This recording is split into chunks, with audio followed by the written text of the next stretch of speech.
gracias por venir a esta presentación. Voy a intentar ponerme poco formal, eso dicen siempre. Bien. Fugamundi. Laura García de Lucas está aquí a mi izquierda. Un fuerte aplauso para Laura García de Lucas. Bien. Joder, me siento en el Galileo ahora mismo, ¿no? No, donde la gente estudia aquí en la Universidad de Huelva, no, en Galileo. Yo sé.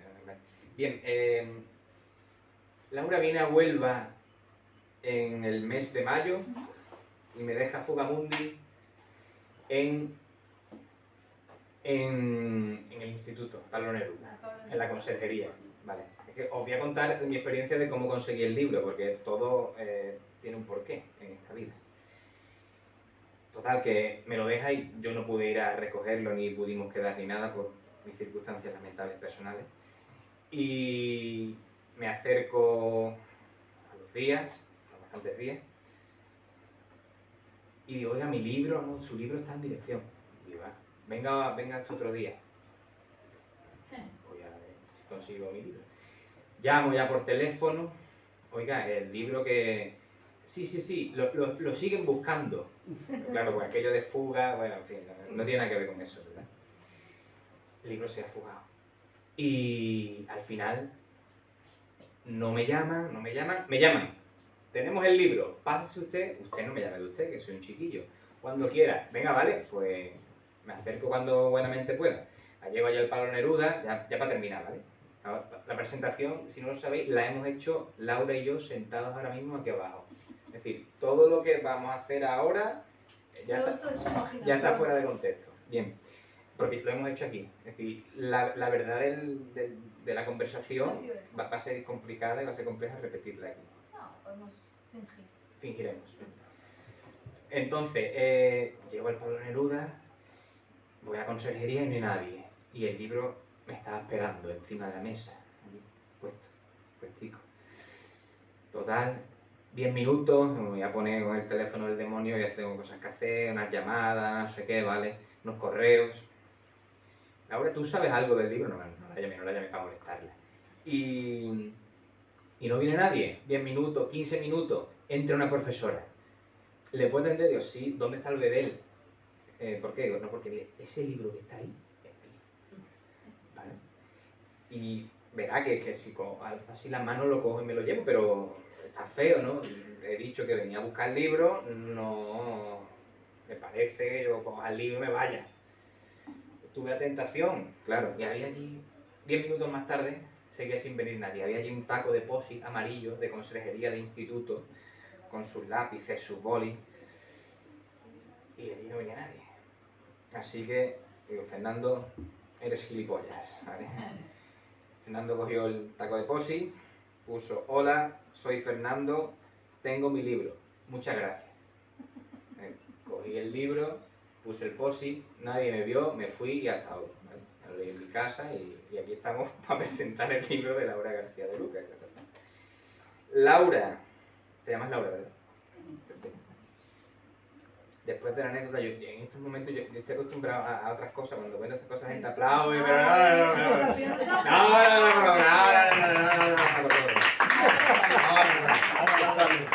Un aplauso y una cerveza a esto lo necesitaba Fernando. Que quería hacer un poco el imbécil a que me diera Antonio la cerveza, que estaba esperando ahí, ¿vale? Lo siento.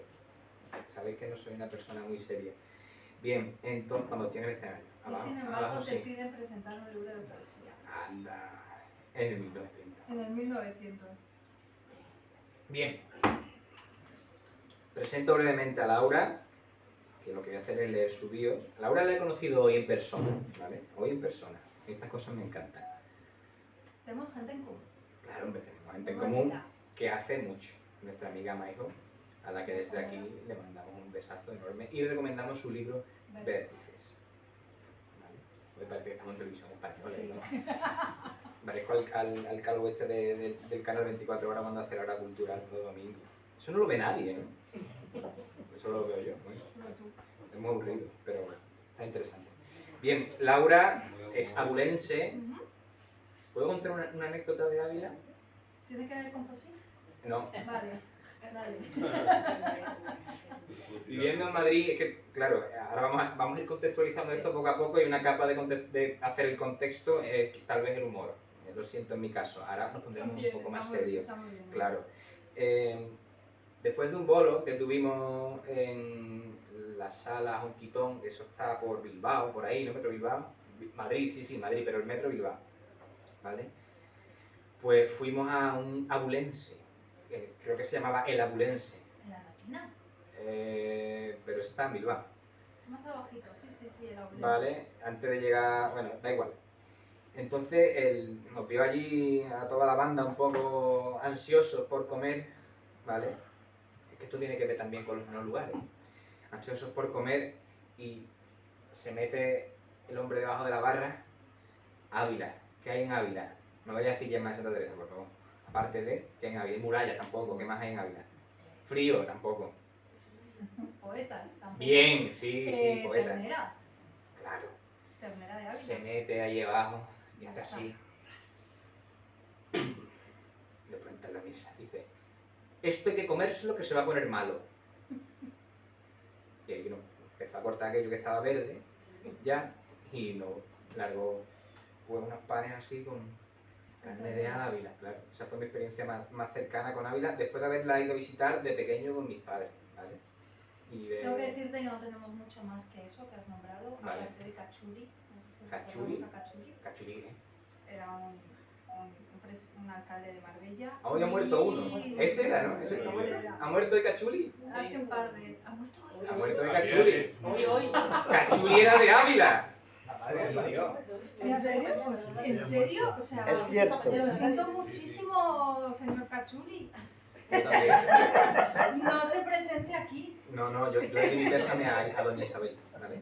No lo sabía yo, Yo eso, tampoco, Sí. Wow. Venga, vamos a ir. Igual ahora tiene cosas más de casa. En Ávila, vale, Laura, Ávila ya es en muy serio. chiquitito, en Ávila no hay Y es muy metro. bonita, Sí, pero muy aburrida también. también, ¿no? Como Huelva, entonces. Vale. Tenemos más cosas en común. En Huelva no hace frío, pero a veces también hay esa tensión. Un nevado miércoles del 83. Tiene 3 añitos más que yo, nada más. Bien. Y una vida con una trayectoria donde acaba sus estudios universitarios en París y vive allí 10 años. No te pregunto qué hacía 10 años después de acabar la carrera en París, ¿verdad? ¿Tiene que ver con la poesía? No, tiene que ver con una lavadora y un señor del que me enamoré. Así. Olé, qué bonito. Eso también es poesía. Sí, me quedé 10 años. Y a su regreso a España se gradúa como profesora de escritura creativa, de los cuales actualmente hoy día ejerce como docente impartiendo talleres. Luego me vas a contar un poco pues, tu experiencia, cómo planteas a la hora de componer, sí, al final escribir es componer también. Hablo componer como una composición, ¿vale? Con palabras, un texto, con su estructura. Bien, el poemario de Laura Fugamundi tiene pues un contexto, no voy a hablar en este caso de la temática o del estilo, sino simplemente un contexto porque este libro se edita porque recibe un premio, claro, ¿no? Ya empiezo a preguntar, ¿vale? Laura, ¿qué premio es? ¿Por qué esto? Pues cuéntanos, por favor, un poco. Sí, bueno, este poemario se oye bien, Sí. multitudes, recibe el premio de poesía crítica Álvaro Tejero Barrio 2023, que será de nuevo fallado ahora en noviembre del 2024, así que estoy ahí en la última ronda de presentaciones y es un premio bellísimo, que lo estábamos hablando un poco Fernando y yo os quería contar, es poesía crítica. Diréis, ¿qué es eso de la poesía crítica? Bueno, pues la poesía crítica es eso que nos enseñaban en el colegio con el nombre de poesía social, Gabriel Celaya, Blas de Otero y señoras maravillosas como Ángela Figuera Emerick o incluso Fuertes o toda la poesía social de Latinoamérica. Lo que pasa es que en los últimos años, como desde los años 2000, se empieza a desarrollar un nuevo concepto y le llaman poesía de la conciencia crítica, porque el mundo ha cambiado mucho, ni para mejor ni para peor, solo ha cambiado. Y también la poesía social ha cambiado, ¿no? Ciertas de sus reglas, de sus normas, ya no están... Vivimos en un mundo global donde siguen pasando cosas horribles, pero donde nuestras herramientas son diferentes y nuestros lenguajes son diferentes. Es Alberto García Teresa, un filólogo que desarrolla este concepto. ¿Por qué os cuento todo este rollo? Porque yo cuando me tengo que hacer profesora de escritura creativa empiezo a estudiar todas estas cosas. Yo tengo una asignatura de poesía crítica y un día estoy en una asamblea asociativa con una asociación en la que yo formo parte de la Junta, que es Mayagüez, se llama Genealogías, y somos mujeres poetas que trabajamos por recuperar la voz de las mujeres poetas, y me llama un señor encantador, un señor pues mayor, afable, que era el padre de Álvaro Tejero Barrio, y venía a contarme que me habían dado este premio. Yo no me lo esperaba para nada porque yo había enviado el manuscrito casi hacía un año, era un libro que me estaba costando muchísimo que viera la luz, y yo estaba además rodeada de todas mis compañeras poetas después de comer, y ahí lo dejo. Y entonces eso se convirtió en el teléfono escacharrado, porque yo estaba hablando con el padre de Álvaro Tejero Barrio, extremadamente emocionada, y el señor también un poco sin saber muy bien por qué yo estaba tan excitada, y eso se fue haciendo una bola. Entonces mis compañeras empezaron a decir: ¡ha recibido un premio, el premio nacional, el nacional de poesía! Eso en un momento se convirtió, podría haber recibido el Nobel casi. ¿Acaso no lo merece? No lo sé, pero fue un premio muy bello, porque yo sí que conocía la figura de Álvaro Tejero Barrio. No le había conocido a Madrid, porque yo cuando él falleció todavía no estaba aquí, sí que estaba aquí, pero no estaba tan involucrada, pero conocía mucho su figura. Entonces para mí fue especialmente bello, ¿no? Y Álvaro Tejero Barrio, aparte de un compromiso político muy fuerte, en Madrid era una personalidad muy importante en el mundo de la cultura, era un gestor cultural como tú, era un agitador, y tenía la Turlavita teatro, estaba muy integrado en movimientos. Y como pasa con esta gente excepcional, pues un día una chica en un Mercedes a 230 por hora pues se vendió por la calle. Y un par de años más tarde varias asociaciones de toda España, que las quiero nombrar porque para mí es importantísimo, decidieron fundar este premio de poesía crítica, porque aunque él no era poeta, él trabajaba en el teatro, era dramaturgo y trabajaba con teatro, siempre había hecho mucho hincapié en la poesía. Entonces este premio es precioso porque está sostenido por una red cómplice de asociaciones, ¿no? Y de gente que hace cosas muy bonitas en toda España. Está la Libre de Barrio en Madrid, la imprenta Turlavita Teatro, que era su compañía de teatro, la Fundación Viento Sur, Acorazado, Proyecto Genoma Poético, La Vorágine en Santander, Desacorde, La Esquina del Zorro y la Asociación Umbrales. Todos ellos se juntan y premian, bueno, pues poemarios de poesía crítica. El primero fue el de Jorge Richman, el segundo fue de Cristina Morano, una poeta murciana también maravillosa, y yo tuve la suerte de que el año pasado, cuando estaba tomándome unos zumos de endrina, me llamaron. Así fue. Enhorabuena. Gracias. Lo merece, lo merece.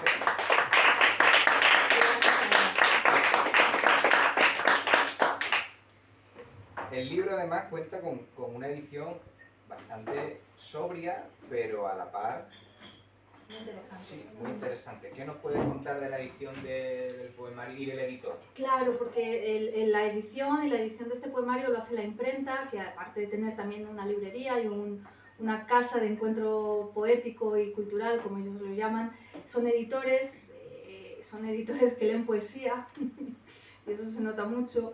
Y ¿Hay editores que no leen poesía? ¿Editores de poesía que no leen poesía? Yo no he dicho eso, lo están grabando, ¿no? Sí. No he dicho eso. Los hay. Hay editores de muchas cosas que no leen, ¿no? Y no pasa nada, al final son negocios. Pero Miguel Ángel sí. Entonces, bueno, si quieres lo cuentas un poco. El poemario tiene una estructura muy marcada y decidieron hacer un trabajo gráfico muy interesante en cada uno de los poemas, en el medio del poemario y al final del poemario. Realmente es un poema río, como se llama en clases de poesía, es decir, todos los poemas van uno detrás de otro y se tiene que leer uno detrás de otro, y es una línea de metro, una línea de bus, perdona, es la línea de autobús que yo hacía todos los días para ir al trabajo, y en el centro hay un gran negro, y al final incluyeron, ¿no?, este sumario de los poemas, que es el recorrido de la línea de autobús. Entonces, claro, cuando te tratan con tanto mimo un poemario, te sientes muy acogida, eso es, te sientes muy acogida. No es para menos, no es para menos, Laura. El caso es que leyendo esto, como ya has comentado que aquí hay un... Yo lo he titulado como fin primera parte, la nada. ¿Vale? Claro, la nada es que si me voy al final del libro y lo spoileamos un poco, pero así le sacamos un jugo a esto. Vale. 52 minutos por trayecto, 108 en una jornada, 36 horas al mes de somnolienta pérdida, 18 días al año sentados en un autobús, casi 2 años de peregrinación en la vida media de un adulto modelo sin llegar nunca a ningún lugar. Claro, comprendemos que es que Laura iba al curro, ¿vale? Aquí tiene su cronología. 8:38, primera parada. Cuando llega a su destino, que es Goyi, ¿vale? 9:31, y nos encontramos con la nada. La nada es eso que ahora nos vas a contar, porque la poesía, por suerte, salva, la música salva, el arte salva, cuando hablamos de la cultura, claro, pero es que hay cultura que es incultura, entonces vamos a hablar con nombre y apellido, poesía. El arte, sí, yo creo que el arte está de acuerdo. Y a las 18:43 empieza el camino de vuelta. En todo este trayecto, donde en medio está esa nada, el trabajo al que, ¿no? Correcto. Nos encontramos casi siempre, en casi todo momento, verso libre, nos encontramos prosa poética, ahora vemos en qué momentos y por qué, ¿no? Está establecido así. Sobre la temática hablábamos de realismo sucio en algunos casos, ¿vale? De crítica social, por supuesto, y me llama mucho la atención, bueno, podemos creo que centrarnos o pararnos un segundo para aclarar a nuestros oyentes, a nuestro público, querido público, y futuros lectores de este libro, de este poemario. Futuros lectores he dicho, están aquí, los atreven. Sí. Sobre los conceptos del título de Fugamundi, ¿vale?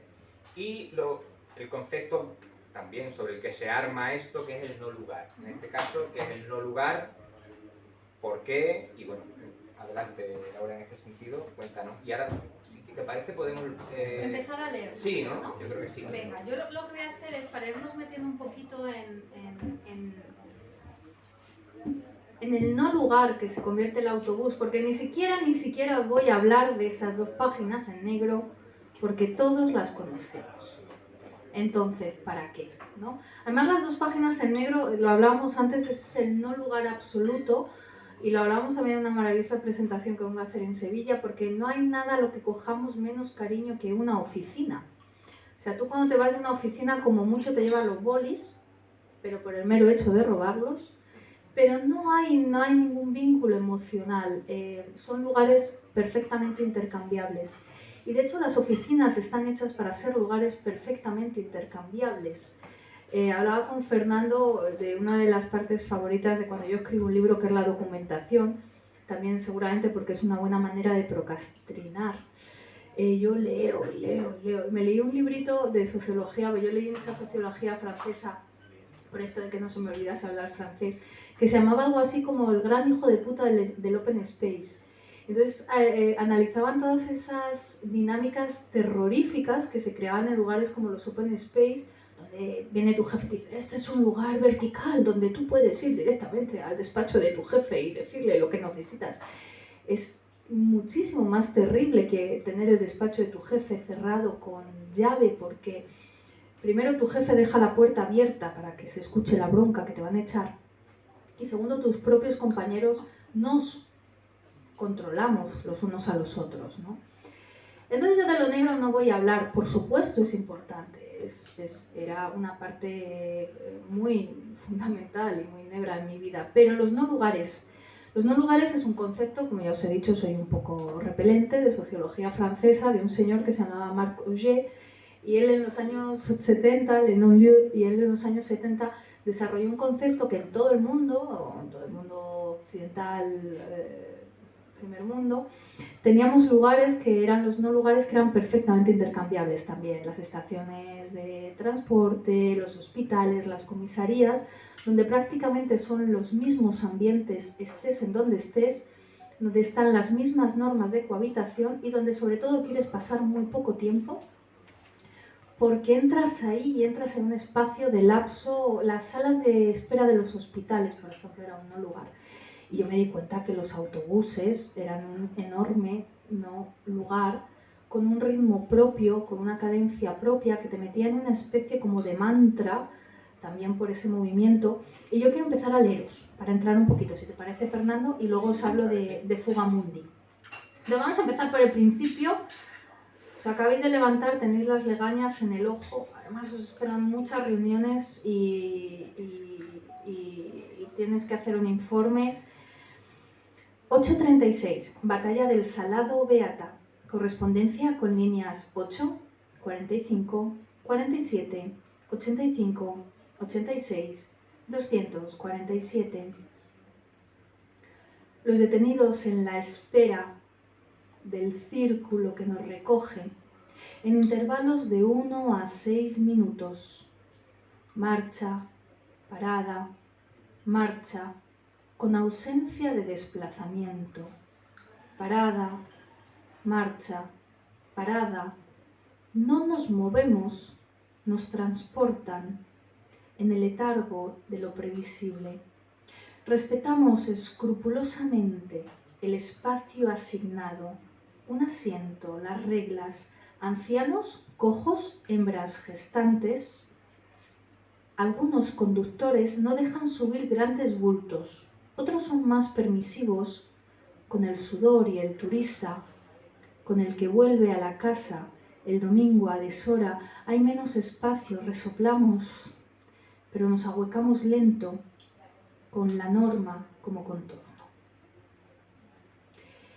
Y Fugamundi, claro, soy de Ávila, hace frío, Cachuli descanse en paz, y además tenemos una religión católica muy diferente a la que hay por aquí por el sur, también lo hablábamos ayer, y con una liturgia muy silenciosa pero muy presente. Entonces, claro, yo fui a catequesis hasta los 16 años, cuando el obispo me dio la confirmación y nunca más me volvieron a ver. Pero todo esto evidentemente me creó una manera también de hablar, con mucho latinajo. Fugamundi, para aquellos que no lo sepáis porque no habéis ido a catequesis hasta los 16, es una cosa que estaba muy bien vista por la Iglesia Católica. Es que tú eras un señor y de repente el mundo te agobiaba, te escapabas de la ciudad, Fugamundi, te ibas a una columna o a una cueva, solía ser la columna era lo que más molaba. Te subías a la columna y te tirabas allí 7 años, pero luego, cuando ya habías visto a Dios y todas esas cosas, te volvías a la ciudad, ¿no? Entonces a mí me parecía un concepto súper interesante de que esa fuga, de irte del mundo, la ciudad como el mundo, fijaros, ¿no? Ya para los católicos cristianos, en el fondo era una fuga circular, y a mí la circularidad ya sabes que es una cosa que me fascina bastante, porque nos estamos continuamente moviendo en círculos en las ciudades. Entonces, a ver si ahora que estoy haciendo aquí un poco de morcilla, como dicen, a ver si encuentro el poema de Fugamundi, en el que yo hablo de estos eremitas que se escapan, ¿no?, de la ciudad.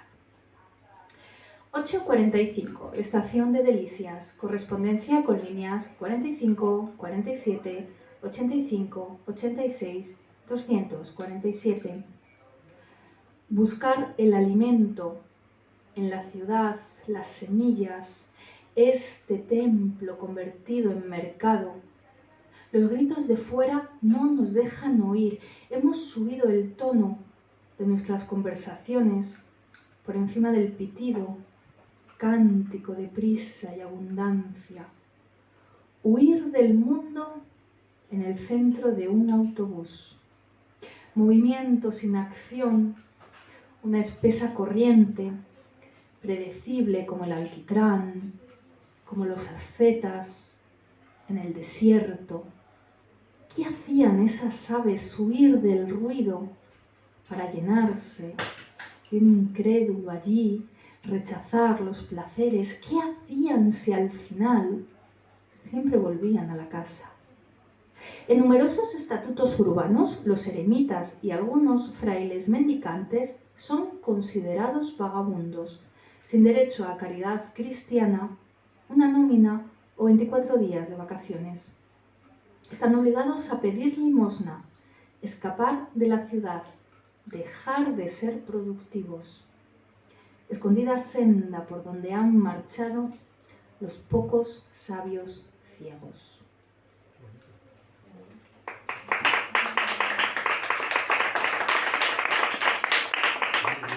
Ya les hemos metido en el autobús. Ya están dentro. Ya están jodidos hasta que lleguen a la oficina. Y allí van a estar más jodidos. Porque van a trabajar para nosotros. Bien, bueno. Cuéntame. Te iba a hacer antes una pregunta cuando estábamos hablando de Ávila. Ajá. Y ahora me viene al pie. Tengo ahora mismo varios conceptos aquí anotados. Me encanta porque no estaban en el guión, pero los guiones están vivos, por suerte.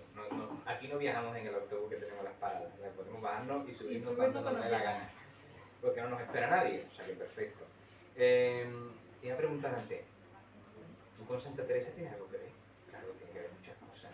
Has estado 16 años ahí con toda esa fuga del mundanal ruido, y con la estética y con la mística, no tanto, pero sí, ¿no? Bien, bueno, cuéntanos, ya me estoy adelantando. Sí, mira, para que te hagas una idea, evidentemente, pero es que es una cultura religiosa muy diferente yo lo siento así, aquí siempre hablamos desde la subjetividad y lo vivido, pero siento que es muy diferente a la religiosidad que hay a lo mejor en el sur, porque es la religiosidad del silencio, del dolor, del castigo, del cirilo, y al mismo tiempo tenemos una señora maravillosa que se llama Santa Teresa, que a los niños nos daban cómics de Santa Teresa en el colegio, yo eso lo recuerdo, y hacíamos las rutas teresianas a tal punto que a mí mi mayor ilusión era ser monja, porque me gustaba más mucho cómo iban vestidas, me parecía muy cool, y luego ya lo que pasa es que luego ya, claro, estaba hasta los 16, ya empecé a ver cosas que me cuadraron un poco menos. Pero es muy interesante porque Santa Teresa, aparte de escritora, también tenemos a San Juan ahí, muy potente él, era una señora muy potente, era una señora que escribía cartas a Felipe II hablándole de tú. Le decía, hombre Felipe, que yo estoy aquí con mis monjas, déjame en paz, además está mi hermano de México pagando, a ti qué más te da, ¿no? Y que tuvo la Inquisición encima y que fue muy potente. Lo que pasa es que eso no te lo cuentan en el cómic de Santa Teresa. En el cómic de Santa Teresa te cuentan otras cosas. Pero, fuera de broma, sí que es cierto que esta religiosidad del silencio, de lo no dicho, de la culpa, del castigo, fueron mis cuentos, fueron mi folclore. Antes estoy hablando, qué buena presentación tuve de tener en Sevilla porque no hago más que hablar, pero yo le decía, a mí lo que más me gustaba en misa era, el salmo que más me gustaba era por mi culpa, por mi culpa, por mi culpa, porque pues ahí, ¿no? Toda mi infancia. Una niña de 7 años diciendo por mi culpa, por mi culpa, por mi culpa, por mi gran culpa. Mi primer libro premiado fue un libro de poesía mística. Entonces sí, lo que pasa que también a lo mejor yo era... Bueno, vamos a decir que no sé cómo, están grabando, ¿no? Sí. Sí, bien. Fue un libro de poesía mística premiado y estuvo muy bien. Pero no sé cómo salir del jardín ahora. Mira, la poesía tiene cosas muy bonitas, es que cada uno interpreta lo que quiere interpretar. Pero yo siempre digo como profe de poesía que eso está muy bien, que cada uno interprete lo que quiera interpretar, pero que tú tienes que ser absoluto dueño de lo que quieres transmitir, y yo fui absoluta dueña de lo que quise transmitir en ese libro, solo que utilicé el lenguaje con el que a mí me habían enseñado a tener culpa, que era ese lenguaje, ¿no? Pero sí, y además, fíjate que Ávila es circular, Ávila es una muralla perfecta con 9 puertas, vivimos muy dentro de la muralla, todos los abulenses aún, y es muy circular, es muy circular. También hay muchos recorridos que haces una y otra vez, te vas a las diferentes puertas, hay mucho simbolismo muy interesante. Sí. Pues tienes que volver a ir a hablar, Y comernos un buen chuletón no verde. Claro, pero contigo. Y es curioso también, ¿no? Dice, yo hago mis anotaciones de versos que son como ultra mega lapidarios, ¿no? En este contexto. Claro, pero no nos movemos, nos transportan. Claro, como si fuéramos ganados, como si fuéramos animales, como si fuéramos objetos, como si fuéramos soldados, como si fuéramos obreros, como si fuéramos seres alienados, como si fuéramos... Ya va a empezar otra vez con el discurso del trabajo que aliena, ¿no? Pero en este caso creo que es una denuncia que está implícita y en algunos momentos bastante explícita también, ¿no? Me llama muchísimo la atención y viene también al pelo del tema de Fukamundi cuando hablamos de alejarse, ¿no?, del mundanal ruido. El ruido es una constante dentro del poemario del aula. Hay varias constantes, varias temáticas, varios hilos conductores dentro de todo esto. Uno de ellos, luego llegaremos, en la naturaleza. Otro de ellos es, por supuesto, lo normativo, que también lo ha comentado, y el ruido. Claro, el ruido como, pues, afuera de la ciudad, ¿no? La ciudad es ruido. La ciudad es ruido. Y más una gran ciudad, una gran urbe, el transporte público. Fijaos, o fíjense, hace tiempo, donde yo vivía aquí en Huelva, no era peatonal, tenía adoquines y había tráfico a diario. Fíjate, Huelva, que Huelva es un pueblo portugués, ¿vale? Perdón, lo siento para la gente de Huelva. Yo soy de Huelva, ¿vale? Había un tráfico a 20 o a 30, pero el ruido que eso cada mañana, cada tarde que estaba estudiando o que estaba concluyendo, que estaba escribiendo, que sea, tenía en mi habitación. Uno aprende a vivir con el ruido, pero es que el ruido no es parte, el ruido de la máquina no es parte de la naturaleza tiene otra máquina y otros ruidos y otros ritmos. Uno de los ruidos de la naturaleza también está muy presente y a mí me encanta porque me flipa. Donde vivo ahora no hay apenas tráfico y, ojo, vivo en Huelva, no pensé que vivo en la Monacilla ni nada de esa mierda, ¿vale? Pero tengo como un árbol al lado de mi ventana y hay como... yo me asomo a mi ventana donde estoy escribiendo, donde trabajo, donde dibujo, lo que sea, y es como si estuviera en el campo. Es decir, tengo la naturaleza a la mano. Y hay tórtolas, y hay gorriones, y hay abejas ululando, zumbando ahí sobre la flor de la acacia. Tontería, es un rincón ahí tal que hay, pero es naturaleza. Hay dos perros que ladran, ¿sabes? Esos ruidos sí son la naturaleza, aunque estén en la urbe, ¿no? Claro. Pero, ¿qué pasa? Que la urbe acaba expulsando con su ruido de la máquina a la naturaleza. Y eso es una constante y también una crítica que hace aquí Laura, bastante explícita dentro del poemario.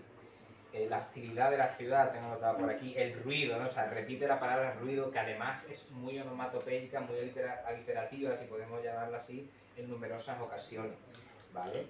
Y a lo último, ¿dónde te has quedado ahí? No, tomando un frenazo, pues ¿no? vamos a ir al frenazo.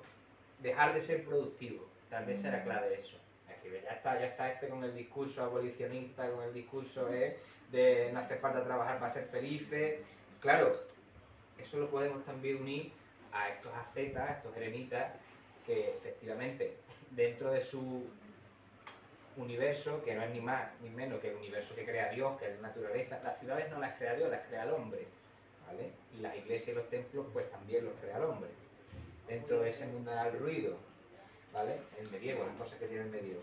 Y habla de esto, ¿no? De dejar de ser productivos. Tal vez sea necesario, y así lo expone aquí Laura, el dejarnos de tan excesiva productividad para ser un poco más sabios, porque tal vez tengamos más tiempo para leer, más tiempo para escribir. Y ojalá.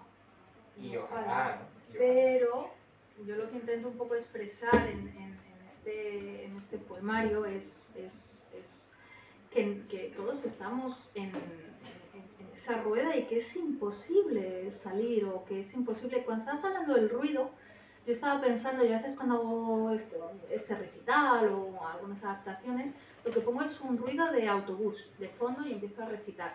Y es un ruido de autobús que tengo localizado en YouTube y yo creo que debe de ser vete de Vancouver o vete tú a saber de dónde es el autobús, ¿no? Porque las pequeñas conversaciones que se filtran no son en español, pero sin embargo ese sonido lo tenemos tan identificado todos como podría, yo como seguramente tenga más identificado ese sonido que el sonido de los pajaritos de tu árbol, porque eso es lo que hoy en día a mí me parece lo excepcional. Y volvemos a ese tema de los no lugares, ¿no? Yo soy extremadamente urbanita y la salida a la naturaleza es la excepción. Ojalá pudiésemos ser no productivos. Hay otra cosa que hay mucho en mi poemario, aunque yo soy una bella persona aquí en las presentaciones, pero yo también me irritaba mucho en el transporte, como todos, yo creo. Entonces hay esa irritación, ¿no? Por el ruido, por la pérdida del ritmo, por el que entorpece y de repente el autobús se retrasa 10 segundos más de lo que debieras de tomarte para subir. Y justamente con esta magia de la poesía he abierto un poema y dice: el frenazo hace huir a los pájaros, se abren las puertas, con el neumático sonido de la repetición. Bajamos en orden, todo irrita, la pérdida, la excesiva piel, las aves victoriosas. Entonces sí, es precioso lo de la naturaleza, pero yo lo que intentaba mucho era todo el tiempo estar planteándome que en mi día a día, y sigue siendo más habitual, el sonido de esa puerta del autobús abriéndose, que todos lo hemos escuchado, o eso espero cuando lo he leído, que el del ave que te despierta, ¿no? Y para mí la poesía es eso, es decir, bueno, esto es... Mira, el otro día estaba yo trabajando un poemario muy chulo en clase, que es de un señor francés, que pedorra soy, que se llama Georges Perec y se llama Tentativa de agotamiento de un lugar parisino. Se sentó durante 3 días en un bareto, así, y se puso a escribir todo lo que pasaba delante. Os adelanto, tiene mucho truco, hay mucho más truco de lo que él cuenta que hizo, pero una de las cosas bellísimas es el prólogo que le escribe, bueno, la entradilla que le escribe este poemario, y dice: este poemario va de lo que pasa cuando no pasa nada. Y justamente le habla mucho de eso, ¿no? De esos movimientos de los coches, de esos movimientos de las palomas, que de repente, oye, parece que una banda de palomas se levanta y tenemos un momento de epifanía todos, ¿no? Y me parecía muy interesante trabajar todo eso. Hay un poema aquí, Laura, que yo he señalado, y he señalado como brutal en mayúsculas. O sea, que esto es subjetivo, al final cada uno... Y es el de Delicias Atocha, que tiene hablando también de esa nada, ¿no? Es inalterable la nada, dice este verso. ¿Puedes leerlo, por favor? 8:54. Delicias Atocha. Correspondencias con líneas 6, 27, 45. Subimos con el peso torpe de las plumas húmedas una oración erguida, programado sonido, la cadencia de un púlpito. Nos levantamos, nos sentamos, nos damos la paz y sin embargo no nos movemos. Es inmutable la corriente, es invariable la vibración, es inalterable la nada.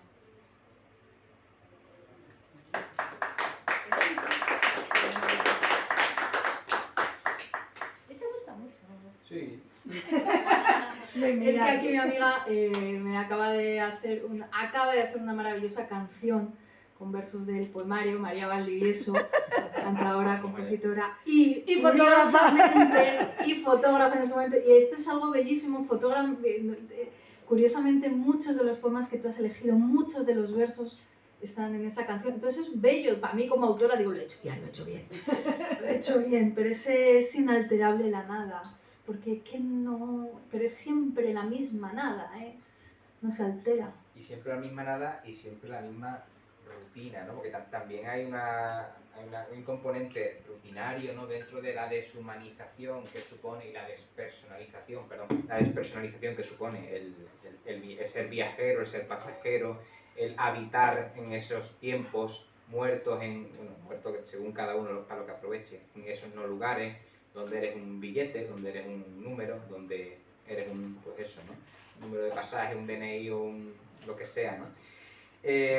Sucede que existen como esas normas, ¿no? Que también están muy presentes lo normativo. Lo normativo también tiene mucho que ver con lo ecuménico, con lo eclesiástico también que comentaban, ¿no? O que has comentado anteriormente y que se aprecia aquí en la influencia, ¿no? La cadencia de un púlpito, ¿no? Que al final es como ese predicador, ¿no? Está ahí, bla, bla, bla, bla, bla, bla, bla, bla, bla, ¿no? Que tiene dentro de su retórica, de su oratoria, esa cadencia marcada, ¿no? También, no solo dentro de las jaculatorias, sino dentro del discurso de homilía, etcétera, ¿no? Y cómo nos comportamos, ¿no? Con estas normas de convivencia que existen en los no lugares, que al fin de cuentas, pues, hombre, cuando no las respetan, había por ahí creo que algún poema en concreto también, como que los que sí la respetan se sienten molestos, iba a decir, los respetamos, sí. No, hablaba el del beso y se encuentra con la chica tal y se besan, ¿no? Y dice, ostras, dentro de ese vagón, o de ese vagón, ese autobús. Claro, para mí es el metro. Aunque ella viaje en autobús, para mí es el metro que es donde yo me he visto reflejado. Hombre, claro, por supuesto. En eso, porque, fíjate, estaba pensando ahí cuando estabas hablando y decía la norma, la normatividad. Y es precioso esta presentación. La norma creo que siempre la he asociado, luego cada uno, con el cuerpo. Es decir, todo lo que tiene que ver con la norma tiene que ver con el espacio que ocupamos, con el espacio que ocupan los otros y con cómo nuestro cuerpo se comporta. Y estábamos ahí hablando y decía, bueno, sí, yo también quiero ser súper anónima en el autobús, o sea, nunca nos ha pasado, y sobre todo si somos mujeres, que nos hacemos muy chiquititas. Que hay veces que estás así sentada porque sabes que si no va a haber ciertas texturas, ciertos roces que no quiere decir que vayan a nada más allá, pero que son extremadamente incómodos. Porque yo ahora estoy aquí con Fernando, lo hago así, él me hace así, no hay ningún problema. Pero cuando estamos en esos espacios de anonimato, el cuerpo es lo único que tenemos. Y entonces, claro, ¿qué hay más corporal que un beso? O por ahí hay otro poema que es alguien comiendo una manzana. Yo me acuerdo de eso la primera vez que llegué a Madrid, también porque había estado en otro contexto que era el del metro de París, pero no hay mucha diferencia. Pero tú estás ahí y de repente escuchas el... y eso resuena, ¿no? Pero claro, tiene mucho que ver y huele. Y huele cuando alguien cruje una manzana con los dientes, pero es absolutamente corpóreo todo, ¿no? Tiene que ver con los sentidos. Y por ejemplo hay otro poema de un chico de fin de línea que había gente que me decía, jo, qué duro, ¿no? Que yo decía, huele ligeramente a triglicéridos, ¿no? Pero porque creo que la norma como vamos a sacar, hazme vídeo, María, que estoy bueno. La norma se manifiesta. Bien. La norma se manifiesta en lo corpóreo. Bien. Para el Instagram. Las titulares también, evidentemente. Si no, saliendo de la norma, porque hablamos de poesía, bueno, en realidad no es norma. Verso libre, pero también tenemos una prosa. Mucha prosa. Y esa prosa va muy de la mano, pues creo que con la denuncia social, va de la mano con ese realismo sucio y va de la mano también con el ruido. Aunque en muchos casos el ruido no penetra a través de los oídos, sino sea de la vista, pero ese ruido es la actualidad, ¿no? Y Laura incorpora en prosa determinados fragmentos de actualidad candente y creo que con un peso y una selección muy concreta. Entonces, bueno, claro, cuéntanos por qué, y en este caso, o qué casos. No, dime tú el caso, que no hemos hablado. Hombre, para esto que más te ha gustado, o que no que más te ha gustado, es duro decir esto, que más te ha impactado. Esto eran, estamos en un autobús, en un metro, en un lugar cerrado, donde estamos en un microambiente, y de repente pasaba mucho que entraban noticias del exterior, entraban por dos caminos, que creo que vamos a acabar con esto, bien Sí. con la naturaleza, porque bueno, todavía en el autobús o si vas en el coche, yo creo que tienes esa suerte de que de vez en cuando la naturaleza te sigue despertando del letargo, o bien entraban con las noticias, y las noticias hoy en día nos entran por el móvil, porque volvemos a lo mismo, no somos Buda, todos miramos el móvil.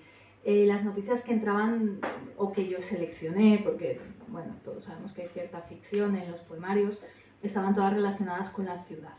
Pero creo que la que a mí más te impactó es así que tiene anécdota real. Vale, a mí me han impactado varias. Vale. Una de ellas era la de los gorriones en Texas. Vale. Otra de ellas es la del el suicidio Ujú. de la chica que recibe acoso por un vídeo sexual. Y el otro es también el de un suicidio. El de la madre y el hijo, ¿no? Efectivamente. Todos son casos reales, o sea, todo lo que aparece aquí son reales. Vamos a leer los dos. El de la madre y el hijo, un día se paró el autobús, pasaron muchísimos SAMUR, y cuando llegué a casa esa noche había una noticia terrorífica en los medios de comunicación y yo quise pensar, o yo pensé, ¿y si ha sido esto, ¿no? lo que yo he visto pasar? Y el de la mujer, en cuanto lea la noticia, la vais a recordar, o espero que la recordéis, porque fue una noticia real muy dura. Sí. Alfonso XII, 9-3. Alfonso XII, estación de Atocha. Una mujer de 85 años ha sido encontrada junto al cadáver de su hijo, 66 años, ciego, sordo, mudo, discapacidad total, el polluelo que nunca abrió completamente los ojos. Aparece su foto en la prensa bajando las escaleras del brazo de su otra hija. 16 medicamentos diferentes. Antidepresivo, Daflón para la sangre, trazadona, Deprax, un antidepresivo, ibuprofeno, antiinflamatorio, tramadol, analgésico, opiáceo, urbasón, inmunodepresor y antiinflamatorio, desceptoprofénico, otro analgésico, enantión. Dio a comer con su boca en la garganta de la cría hombre que no sabía, regurgitó la pena, el no querer molestar más. Con un movimiento brusco, ella se tragó el resto. Ambos fueron encontrados en las camas gemelas del dormitorio principal. Llamaron a los servicios de emergencia. El autobús se para, la impaciencia nos mueve, una ligerísima oscilación del reloj a los otros, de los otros al betún, pero respetamos la preferencia de la ambulancia sanitaria. No ceder el paso a un vehículo prioritario, SAMUR, bomberos, policía, es considerada infracción grave con una multa de hasta 700 euros. Debemos apartarnos, mantener la calma, volver a la marcha de lo normal. Muerto en un nido precario, una mañana de martes. Somos habitantes extrañados de una ciudad que se desplaza alrededor y dentro, un momentáneo bosque donde nos toleramos civilizadamente el tiempo de un trayecto, no es soporte fijo para los ojos y ya vamos tarde.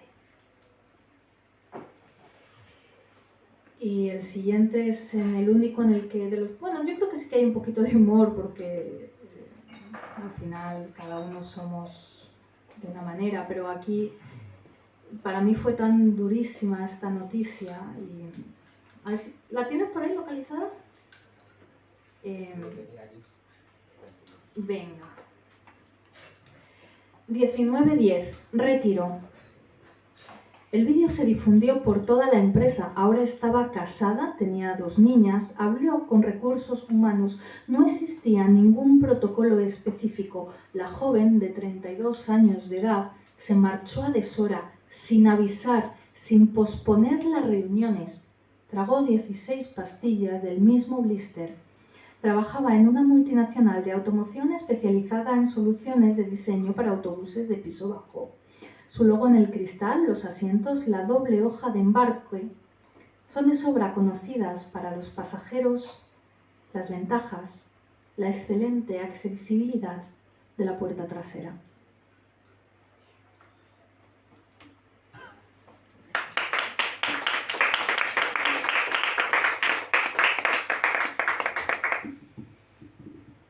Vamos a una parte. A agradable, sí. Vamos a algo agradable. He comentado antes que, ¿no?, que la naturaleza está como muy presente, ¿no?, dentro del poemario. ¿Por qué las aves? Ay, y son tan gorditas, tan bonitas. ¿Sí? Ay, ¿tú unos gorriones? Están todos como gorditos, son como Buche. con su buche, tienen diferente forma dependiendo de si son hombres o mujeres, si son hombres tienen barba, si son mujeres son más finos. En este proceso de documentación yo una vez me fui al botánico y ellos te explicaban sobre los gorriones y tal. Me explicaron que defecaban 46 veces al día de media y ahí les perdí un poco de cariño. Pero son tiernos. No, porque realmente me procedía mucha ternura. Los pájaros, también las palomas, ¿eh? Yo creo que hay mucha colombofobia. También aparecen las palomas, otro tipo de animales. Pero porque son extremadamente osados. Porque los gorriones se te acercan mucho en la ciudad. Mucho. Estás aquí tomando algo en una terraza, vienen y te quitan un cachito de pan, ¿no? Y me parecía muy interesante esa interacción que tenían. Y luego los gorriones a mí me recuerdan, siempre me llevan a mis padres, especialmente a mi padre, que es una persona de campo, y que él se sabe los nombres de los pájaros, cosa que yo, aparte del gorrión y la paloma, no tengo ni idea. Hoy hemos visto un pájaro que iba así muy deprisita por la playa de Huelva. ¿Cómo se llamaba? Correlimo. El correlimo. Es que de Ávila. Claro, que en Ávila no hay correlimo, pero da igual, te quiero decir. ¿Quién, y eso es una poética que tengo ahí también pensando, quién nos dirá los nombres de esas cosas que ya no vamos a conocer, ¿no? De la planta tomatera o esas cosas. Bueno, siguiente libro. Me parecían muy tiernos, pero estudiando es que los gorriones conviven con nosotros en la ciudad, no saben vivir sin los humanos. Pobrecitos, los gorriones de ciudad, no los de campo. Pero incluso los de campo siempre buscan poblaciones habitadas por humanos, no saben sobrevivir sin nosotros y al mismo tiempo somos sus verdugos porque las ciudades cada vez son lugares más difíciles para ellos, para vivir. De hecho, por ejemplo, en Londres están ya clasificados como especie en extinción, los gorriones. Porque son ciudades, bueno, en Hong Kong no hay gorriones, por ejemplo, ¿no? Porque ¿dónde ponen los nidos? ¿En dónde lo ponen? No hay huecos en los edificios. ¿En qué cristal se resbala el nido del gorrión? Literalmente, ¿no? Entonces me parecía muy, muy interesante. Me gusta mucho. Laura, aparte de tu yo poeta, Ajá. tienes un yo enseñar a ser poeta. Uf. Claro. Enseñar a escribir poesía. Bueno, vale, sí, escribir poesía, escribir, a expresarse, ¿vale? Vale. Podemos llamarlo así. ¿Puedes contarnos un poco sobre tu experiencia, si quieres, en el ejercicio de la docencia? Porque todo esto es porque vamos a acabar ya la presentación del poemario y yo he empezado diciendo que Laura vino a Huelva a un instituto de educación secundaria y formación profesional. ¿Dónde hiciste un recital? ¿Hiciste una presentación? ¿Cómo hiciste eso? Era un proyecto muy bonito que se llama Encuentro con los escritores. Entonces llevan escritores a institutos que te solicitan y ellos pueden solicitar además si quieren que seas poeta o más serio, tipo narrador y tal. Y no nos llaman mucho a los poetas, no nos llaman mucho. Y fue un encuentro muy, muy bello, muy bello. Mira, hay como dos vertientes, ¿no? Yo intento enseñar, y esta vertiente es más radical, y me ha llamado mucho la atención cuando has dicho lo de la composición. Se puede aprender a escribir poesía, porque además es mucho más fácil escribir poesía que escribir narrativa, porque tenemos más reglas, porque viene de la música, porque tenemos un oído y porque hay unas reglas técnicas y unas herramientas rítmicas que son más fáciles. Otra cosa luego ya es por lo que sea cada uno y pues si eres bueno o no, ¿no? Pero la enseñanza es fácil. Curiosamente con los jóvenes esto les engancha bastante porque ellos tienen un oído musical muy fuerte, muy desarrollado y, por ejemplo, con músicas urbanas que vienen muy fuerte y que juegan mucho pues, con una rima muy fácil, muy simplona, muy pareada, pero que rápidamente tú les enseñas 4 trucos y que pueden lanzar buff o buff o no sé cómo dicen y te conviertes ya en una ídola, ¿no? Entonces eso es muy interesante, la parte técnica. Va a quedar un poco, no sé, así pretencioso, pero bueno, sí, es bonito. Yo cambié ese agujero negro de 2 páginas única y exclusivamente para poder decir a todo el mundo que todos tenemos esa mirada poética. Y esa mirada poética, tú ya luego elegirás el arte por el que lo quieres sacar o no. O a lo mejor tienen que ser otros los que pongan palabras, imágenes, música, color a esa mirada poética. Pero todos la tenemos y no nos da vergüenza salir de una película y decir, ¡guau! ¡Qué pasada! Es que era súper poética, súper lírica. Y parece que con la poesía nos da un poquito más de cosa porque no nos han enseñado a leer poesía.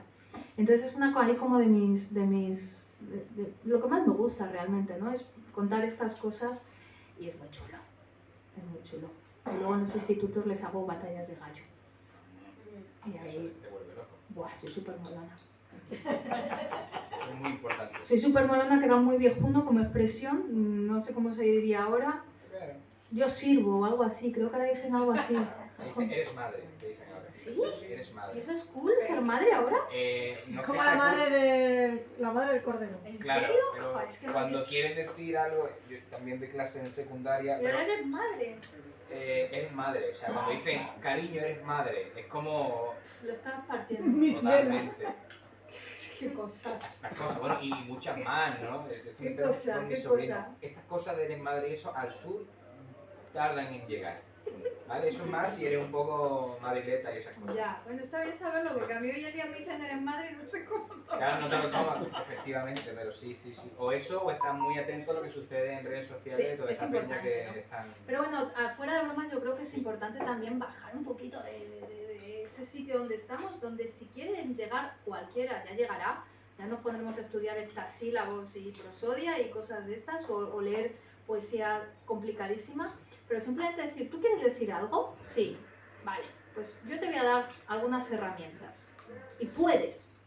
Y eso cambia mucho, pero eso cambia con 16, con 26 y con 66. Yo tengo muchos alumnos que son muy bonitos, muchas señoras también que ya se han jubilado, que los hijos ya se han casado y dicen, pues ¿qué he pensado yo? Apuntarme a un taller de poesía y de repente cuando tú les dices, oye, pero que esto que tienes que contar es importante. ¿Ah, sí? Sí, es importante, a mí me interesa. Y te empiezan a sacar unas cosas muy interesantes.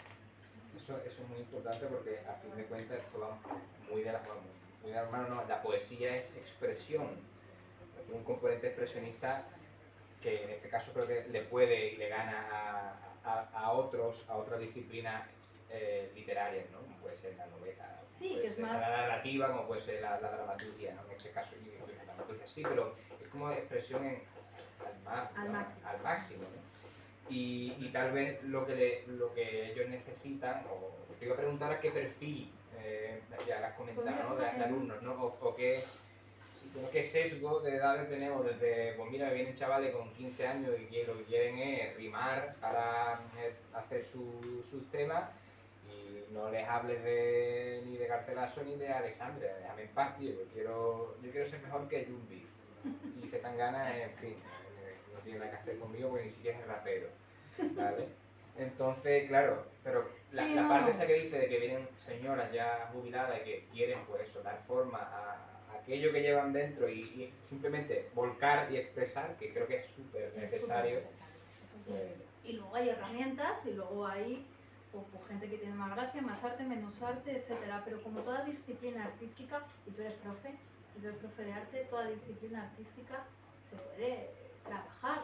Siempre, claro. Ahora que te viene Mozart, pues no le va a poner a hacer escalas, porque él ya la sabe hacer toda solo, ¿no? Pero toda disciplina, y es más, no nos extraña que un deportista entrene 6 horas al día, pues hay que entrenar Hombre, todos eso, los talentos. 6 horas aparece mucho. hombre, no. Ahora mismo en mi situación actual 6 horas sería, vamos, yo ahora mismo en media hora te hago milagros. Que antes me llevaba horas a hacer. Pero porque ya tienes... Ya tengo porque tengo el tiempo que tengo, entonces tengo este tiempo, tengo que hacerlo en este tiempo, lo hago en este tiempo. Antes era imposible, pero ahora mismo, porque tenías todo el tiempo del mundo, ¿no? Cuando tienes todo el tiempo del mundo, te dispersas y divagas. Ahora voy ahí, Bien. claro, lo metemos dentro. Pero sí es verdad que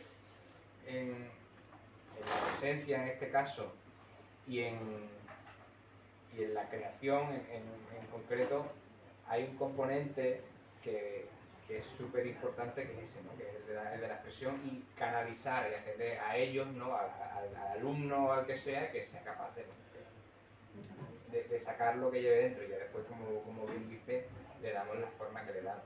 Que conozca las herramientas que tiene a su alcance y a su alrededor y que sea capaz de utilizarlas mínimamente. Y ya quizás para acabar, para mí el mensaje importante es todo importa. Todo importa, porque esto, si lo presentásemos de una manera muy fría, pues Mario de un viaje en autobús de una muchacha que está triste porque se aburre en el trabajo. Claro, ¿no? Todo importa. En el fondo trabajamos una y otra vez sentimientos muy universales. Lo que pasa es que cada uno vamos a llegar a esos sentimientos por diferentes maneras, ¿no? Pero lo bonito de esto, y si lo leéis o lo que habéis estado aquí escuchando, es que muchas veces yo veía cabezas que hacían así, de verdad, sí que verdad, ¿no? Entonces eso es el sentimiento, porque las experiencias vitales son diferentes, pero todo importa, todo lo que nos pase es importante, no hace falta... Todo importa. Pues yo creo que lo podemos dejar en Aquí todo no. importa aquí, no creo que me consiga que ese. A continuación, tienen aquí los libros para que, como saben que todo importa, bueno, pues los quieren y lo leen tranquilamente. Disfruten de la soledad leyendo y de ese momento que para uno mismo y todo importa. Y si lo leéis en un autobús, mandadme una foto. De verdad. Laura Muchísimas García gracias por estar aquí. Muchas gracias. Muchas gracias porque que vengáis a escuchar hablar de poesía y a una chica que habla de lo triste que era su viaje en autobús. Es una muestra de amor y es verdaderamente revolucionario. Así que muchas gracias a todos.